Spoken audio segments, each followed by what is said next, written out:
Welcome to Rudra classes. Charles Dickens का part 2 है ये। चलिए शुरू करते हैं। अब तक हमने 114 क्वेश्चंस को कंप्लीट किया था। अब आगे बढ़ते हैं। चार्ल्स डिकेंस को माना जाता है एक रिप्रेजेंटेटिव विक्टोरियन नॉवेलिस्ट जिन्होंने समाज के इश्यूज पर फोकस किया। स्कॉलर्स के अकॉर्डिंग डेविड कॉपरफील्ड की सबसे खास बात है उसका autobiographical nature.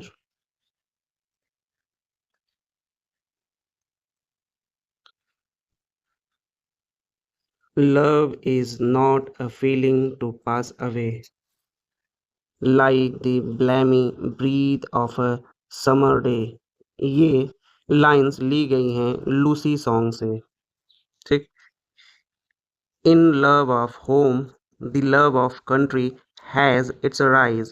If there were no bad people, there would be no good lawyers। ये विटी और डीप लाइन ली गई है द ओल्ड क्यूरियासिटी शॉप से, जहां डिकेंस सोसाइटी के आयरनी को हाईलाइट करते हैं। Cause are my passion, virtues carried to excess. ये मज़ेदार और क्विरकी डायलॉग जो है डॉम्बी एंड सन से, जहां एग्जेजरेशंस के जरिए ह्यूमर लाया गया है। It is a melancholy truth that even a great men have their poor relations। The one great principle of the English law is to make business for itself। ये कोट डिकेंस ने Bleak house में लिखा और entire legal system की absurdity पर तंज कसा था एक तरीके से। There is wisdom, there is a wisdom of the head and there is a wisdom of the heart। ये रिफ्लेक्टिव लाइन हार्ड टाइम से ली गई है। कहाँ से? हार्ड टाइम से। There is a wisdom of the head and there is a wisdom of the heart. ये hard time से ली गई है जहाँ वो लॉजिक और इमोशंस के बैलेंस की बात करते हैं।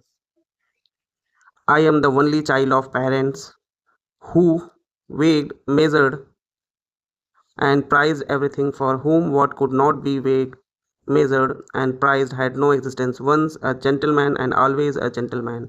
ये लाइन आती है लिटिल डॉरिट से। डिकेंस यहाँ मटेरियलिज्म और रिजिड सोशल स्टैंडर्ड्स पर कटाक्ष करते हैं। ठीक। Life is made of ever so many partings welded together। take nothing on its looks, take everything on evidence, there's no better rule।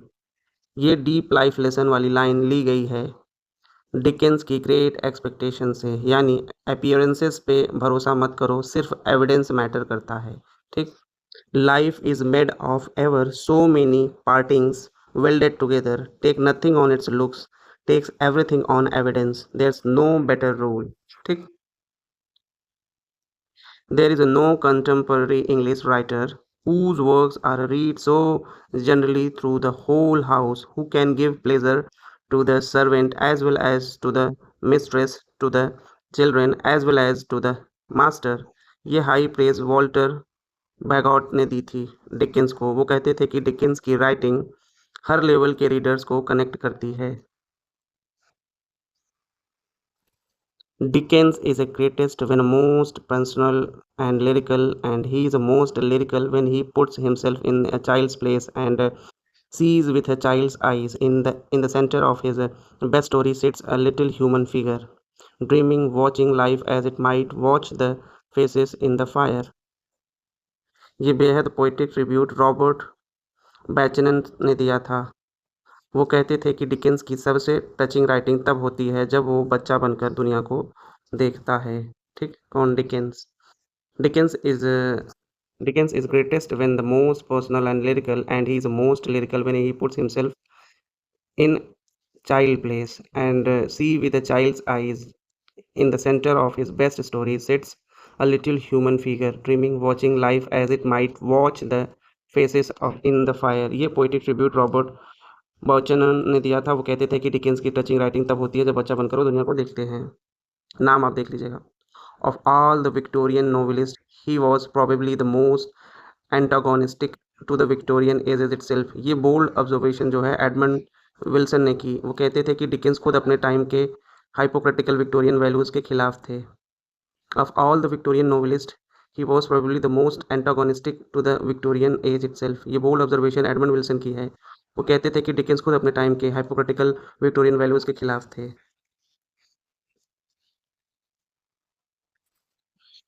He had a large, loving mind and the strongest sympathy with the poorer classes। ये बात कही थी queen Victoria ने Dickens के बारे में। उनकी दयालुता गरीबों के लिए एम्पैथी को दर्शाता है। One of the greatest books ever written in the English language was called Little Dorothy, and as soon as Englishmen realized that Little Dorothy was true, there would be a revolution. Little Dorothy is a more shadiest book than Das Capital, a powerful statement बनाउट Shah जो Dickens की social criticism की तीव्रता को बताते हैं। Dickens seems to have succeeded in attacking everybody and antagonizing nobody। ठीक। ये clever observation जो था वो जॉर्ज ऑरवेल का था। मतलब डिकेंस ने हर सोशल इश्यूज पर कमेंट्री दी है पर ऑफेंड भी किए हैं। ठीक। Who compared Dickens to Shakespeare, saying he can with a phrase make a character as real as a flesh and blood। ये महान तुलना टी.एस. एलियट ने डिकेंस के कैरेक्टर्स के लाइफ लाइक क्वालिटी को सलाम करते हुए कहा था। Of my books Dickens declared I like this the best which book. Dickens ने खुद कहा था डेविड कॉपरफील्ड उनकी सबसे पसंदीदा रचना है। Which American literary critic place Dickens among the greatest western writers of all time. ये मान्यता दी थी हेरोल्ड ब्लूम ने, एक बड़े नाम जो डिकेंस को लिटरेरी हिस्ट्री में ऊंचा रखा। Which work did William Makepeace Thackeray call a national benefit and to every man and women who reads it a personal kindness. ये पंक्ति फेमस क्रिश्चियंस कैरोल के लिए डिकेंस को heart warming Christmas classic. Which Dickens novel focuses on a John Jasper, a charmaster and opium addict obsessed with his pupil Rosa Bud। ये कहानी the mastery of Edwin road की जो suspense और psychological drama से भरी है। Which Dickens work describes a terrible train accident in a tunnel possibly inspired by 1861 Calton tunnel crash। यह हादसा दिखाया गया था सिग्नल मैन में, एक खोज स्टोरी जो रियल ट्रेजेडी से प्रभावित है।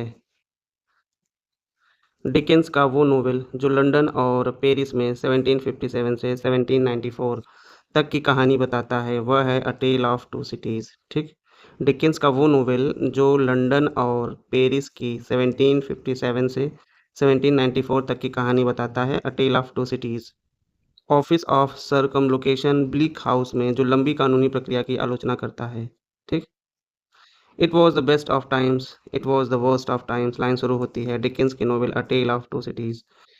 किससे? It was the best of times it was the worst of times से। न्यू पुअर लॉ ऑफ 1834 की आलोचना ओलिवर ट्विस्ट में होती है। A tale the tale of two cities में एक romantic hero with a weakness है। कोर्ट ऑफ चैंसरी का सेटिंग ब्लीक हाउस में मिलता है। लिटिल नील डिकेंस की द ओल्ड क्यूरियोसिटी शॉप की करेक्टर है। चार्ल्स डिकेंस के इन नॉवेल्स को सही क्रोनोलॉजिकल ऑर्डर में अरेंज करें। ग्रेट एक्सपेक्टेशन, फिर Hard Times, Bleak House, a tale of two cities quotes दिए गए हैं। ब्लीक हाउस का प्रकाशन साल कौन सा था? 1853 में प्रकाशित हुई थी। कौन सी? Bleak house. हार्ड टाइम्स कब पब्लिश हुआ था? 1854। Bleak house 1853, hard times 1854। A tale of two cities की कहानी कौन कौन से शहर? लंदन और पेरिस। ग्रेट एक्सपेक्टेशंस का पब्लिकेशन ग्रेट एक्सपेक्टेशंस का पब्लिकेशन जो है 1861 में। डिकेंस के कौन से कैरेक्टर्स को अम्बल और विलिन कहा जाता था? होरी हीप और बैकरीज को। डिकेंस के एक करीबी दोस्त ने ग्रेट एक्सपेक्टेशन के ओरिजिनल एंडिंग पर आपत्ति जताई थी जिसे स्टेला रैमरी करती थी और पीप सिंगल रहता था। फिर डिकेंस ने एंडिंग को बदलकर ऐसा कन्वेंशन बनाया कि पीप और स्टेला शादी कर सकते हैं। वो दोस्त कौन थे? वो था Wilkie Collins. I think Wilkie Collins के एडवाइस पर ही डिकेंस ने ग्रेट एक्सपेक्टेशन 1861 की एंडिंग बदल दी थी।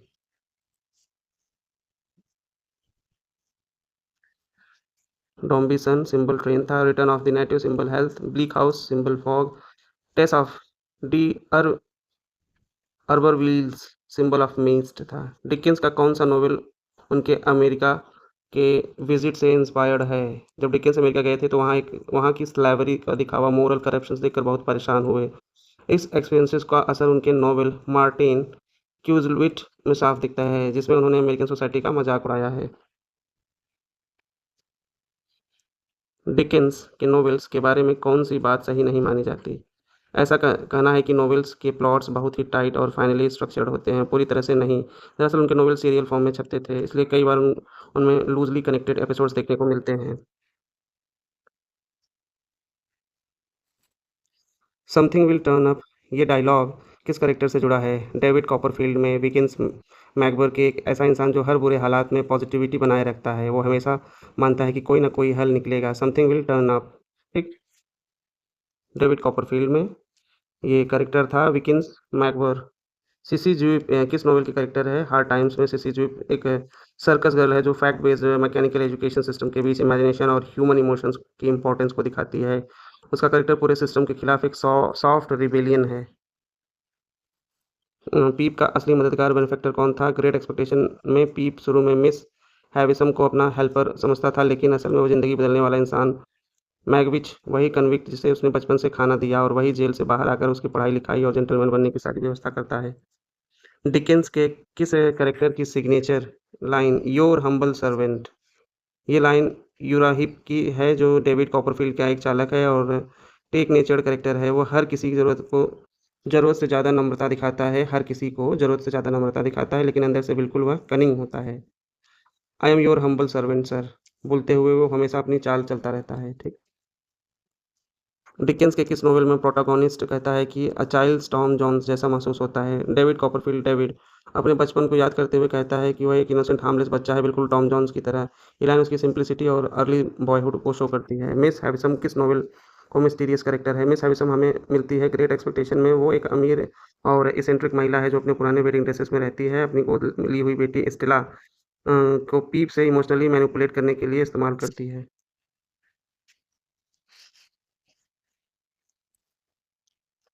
डेविड कॉपरफील्ड को स्कॉलर्स किस शब्द से बेस्ट डिफाइन करते हैं?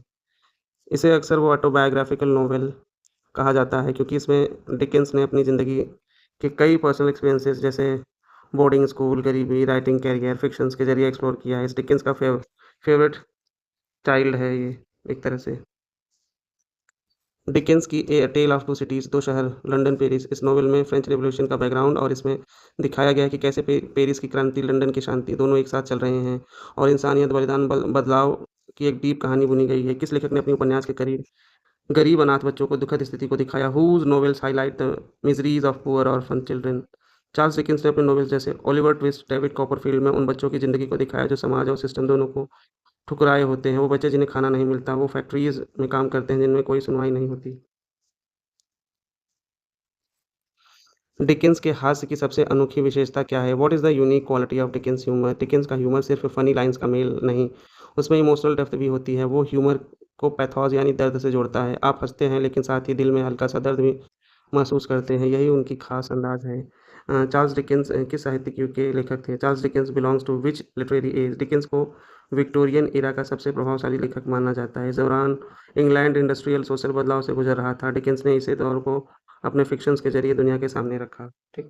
चार्ल्स डिकेंस के साहित्यिक युग के लेखक थे। Charles Dickens belongs to which literary age? Dickens को विक्टोरियन एरा का सबसे प्रभावशाली लेखक माना जाता है और इस दौर में इंग्लैंड इंडस्ट्रियल और सोशल बदलाव से गुज़र रहा था, जहाँ डिकेंस ने इसी दौर की सच्चाई अपने फ़िक्शंस के ज़रिए दुनिया को दिखाई। ग्रेट एक्सपेक्टेशन का मुख्य पात्र कौन था? Who is the protagonist of a great expectation? इस नॉवल का हीरो पीप था, जिसका पूरा नाम फिलिप प्रीप है। ये कहानी उसी के बचपन से लेकर मैच्योरिटी तक की जर्नी है, जहाँ वो आइडेंटिटी, एम्बिशन, लव, गिल्ट से जूझता है। अ पुअर ब्लैकस्मिथ का बच्चा है, जो कैसे एक्सपेक्टेशंस के जाल में उलझता है, यही उसकी कोर थीम है। चार्ल्स डिकेंस के पिता का प्रोफ़ेशन क्या है? What was the Charles Dickens father's profession? Dickens के फादर जॉन डिकेंस थे और नेवी पे ऑफ़िस में क्लर्क थे। उनकी पोस्टिंग कभी-कभी दूसरी जगह पर होती थी। डिकेंस के बचपन फाइनेंशियल स्ट्रगल और कहीं न कहीं जॉब छूट गई। निम्नलिखित ओपनिंग लाइन्स उनके नॉवेल्स से मैच कीजिए।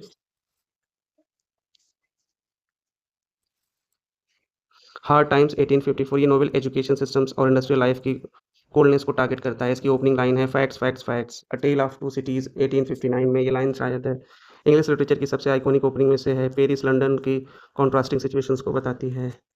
ओलिवर ट्विस्ट 1837 से 39 ऑर्फन ओलिवर की कहानी वर्क हाउस से शुरू होती है और ये लाइन जो है पॉवर्टी फील्ड बैकग्राउंड को इंट्रोड्यूस करती है। David Copperfield Dickens semi autobiographical novel है। इसकी शुरुआत नरेटर खुद स्टोरी को इवैल्यूएट करते हुए करता है बात करता है।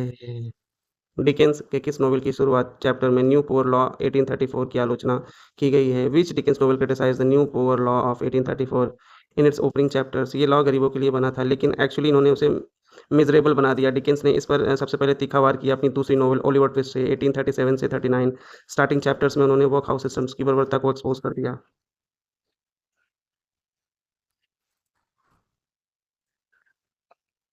To enliven morality with wit and temper wit with morality, ये मोटो किस किताब का है? Which work professes its aim to enliven morality with wit and temper wit with morality? ये लाइन जो है चार्ल्स डिकेंस की पहली नोवेल द पिकविक पेपर से जुड़ी है। चार्ल्स डिकेंस की पहली नोवेल कौन सी थी? The Pickwick papers. ये नोवेल हल्के फुल्के अंदाज में सोसाइटी हाइपोक्रेसिस को एक्सप्रेस करती है, थोड़ा ह्यूमर, थोड़ा सटायर और एक मोरल अंडरटोन। डिकेंस की कौन सी नोवेल अधूरी रह गई है?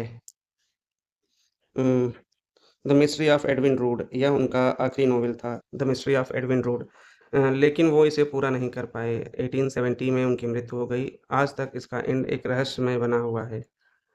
लेडी लेडी लेडी डेडलॉक का नाम करेक्टर के किस नोवेल में है? In which novel does the character Lady Dedlock appear? Lady Dedlock एक मिस्टीरियस और ट्रेजिक फिगर है। चार्ल्स डिकेंस की नोवेल ब्लीक हाउस में उनकी पास्ट लाइफ नोवेल को पूरे प्लॉट को सस्पेंसफुल बना दिया।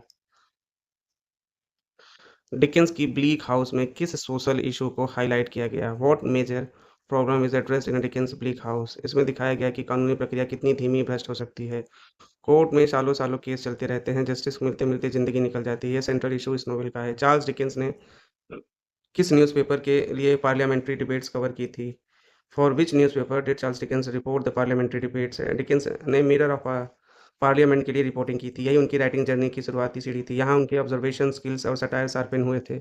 ऑब्जर्वेशन स्किल और सटायर जो थे वो शार्पन हुए थे।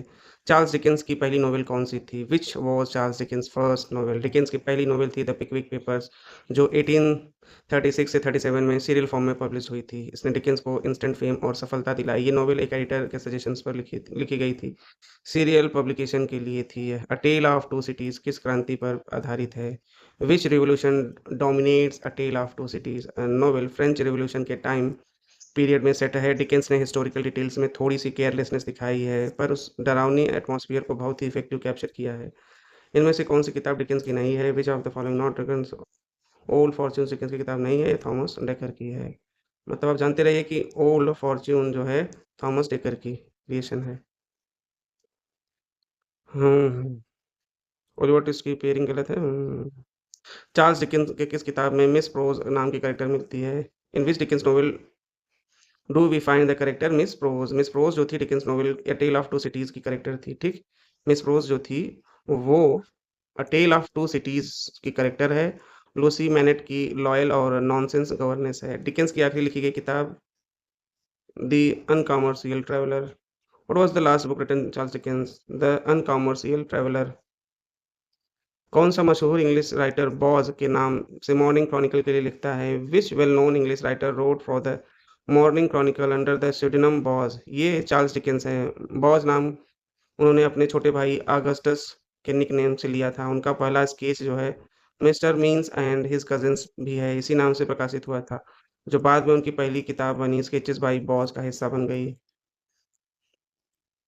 चार्ल्स डिकेंस को अपनी पहली कौन-सी किताब सबसे बेहतरीन लगी थी? Which of the own books did Dickens consider his best? Dickens ने अपनी सबसे पसंदीदा किताब जो थी वही डेविड कॉपरफील्ड थी, जो इनकी ऑटोबायोग्राफिकल सेमी ऑटोबायोग्राफिकल मानी जाती है। ये पर्सनल वर्क माना जाता है। डिकेंस की शादी बहुत सफल नहीं रही। जब वे मिडल एज थे तब उनका एक ऐसे एक्ट्रेस से जुड़ा हुआ कि वो 25 साल छोटी थी और उसका नाम क्या था? डिकेंस की marriage wasn't very happy. When he was middle age his name got leaked with actress 25 years young. Who was she? वो एक्ट्रेस थी एलेन टैरन। डिकेंस 45 के थे और एलेन सिर्फ 18 की थी। उनकी लाइफ लॉन्ग पैशन रहा। चार्ल्स डिकेंस कब पैदा हुए? When was Charles Dickens born? Charles John Huffam Dickens, ये उनका पूरा नाम है, का जन्म 7 फरवरी 1812 को पोर्टेसा आइलैंड के मिल इन टेरेस लैंड पोर्ट पे एक मशहूर इंग्लिश लेखक और सोशल क्रिटिक थे। चार्ल्स डिकेंस की नोवेल मुख्य रूप से किस विषय से जुड़ी होती है? चार्ल्स डिकेंस की novel largely deal with which theme? Dickens की नोवेल ज़्यादातर उनके समय कंटेम्प्रेरी सोशल कंडीशंस को हाईलाइट करते हुए उनकी रचनाओं में समाज की उन समस्याओं को बहुत ज़बरदस्त तरीके से सामने लाती है। विक्टोरियन एज किस आंदोलन ने चार्ल्स डिकेंस की नोवेल को प्रभावित किया? विच movement of the Victorian as influenced Dickens novel? Dickens की राइटिंग पर सबसे ज़्यादा असर पड़ा था लिबरलिज्म का। निम्नलिखित में से किस नोवेल की पेरिस और लंदन, यही टेल ऑफ टू सिटीज़ है। पेरिस और लंदन मिलती है, फ्रेंच रिवॉल्यूशन। हिस्टोरिकल डिटेल्स को कुछ ढिलाई दिखाई है डिकेंस ने इसमें टेल ऑफ टू सिटीज़ में, और रेन ऑफ टेरर का जो माहौल था हिस्ट्री को समझाने में मदद करता है। डिकेंस ओलिवर ट्विस्ट के फैगन के गैंग का सबसे खतरनाक और भयंकर किरदार कौन था? Who is the most furious character in the Fagin's den in the Dickens Oliver Twist? उस गैंग में सबसे खतरनाक और गुस्सैल कैरेक्टर बिल स्काई। डिकेंस ने उसे एक हिंसक, जंगली और अचानक क्रूर व्यवहार करने वाला आदमी के रूप में दिखाया है। डिकेंस की कौन सी नोवेल अधूरी रह गई? Which of Dickens novel was left unfinished? The mystery of Edwin Drood Dickens की आखिरी नोवेल थी, लेकिन उनकी मौत के वक्त अनफिनिश्ड थी। इसका अंत आज तक किसी को पता ही नहीं। फिलिप प्रीप या पीप किस डिकेंस की नोवेल का मेन कैरेक्टर है? फिलिप प्रीप एक protagonist of which Dickens novel? Pip Great Expectation का ही मेन कैरेक्टर है। ग्रेट एक्सपेक्टेशन ये डिकेंस की बहुत ही पॉपुलर नोवेल्स है। 1889 डिकेंस किस नोवेल में मिस्टर मैकबर के नाम कैरेक्टर मिलता है? In which Dickens novel do we find the character called Mister Micawber? Mister Micawber David Copperfield में आता है, जो 1849 से 15 में पब्लिश था। ग्रेट एक्सपेक्टेशंस की मिस हैविसम जिंदगी भर स्पेंसर क्यों रही? क्योंकि उसे ब्राइड रूम ने धोखा दिया था। पिकविक पेपर्स किसने लिखा था? ये चार्ल्स डिकेंस ने लिखा था। चार्ल्स डिकेंस जो थे कौन थे? वो एक नोवेलिस्ट और सोशल क्रिटिक थे। डिकेंस के वर्क्स में क्या होता है? उनमें ह्यूमर, पैथोस दोनों होते हैं। डिकेंस के ब्लीक हाउस किसकी सख्त आलोचना करती है? इंग्लैंड के कोर्ट ऑफ चैंसरी की। तो दोस्तों, ये रहा चार्ल्स डिकेंस का मैराथन। अभी मैं सोच रहा हूँ फ्रेंड्स कि जो रिमेनिंग राइटर्स हैं उनको तो मुझे कंप्लीट करना ही है, लेकिन प्रीवियस राइटर जो जो हो चुके हैं पहले के, जिनको कंप्लीट किया जा चुका है, उनका एक बड़ा मैराथन सीरीज ला दूँ। बहुत क्विक रहेगा, रैपिड रिवीजन रहेगा, क्योंकि एग्ज़ाम्स की डेट भी आपकी नज़दीक आ गई है। चलिए, नेक्स्ट क्लास हो सकता है आपकी यही रहे। Thank you friends.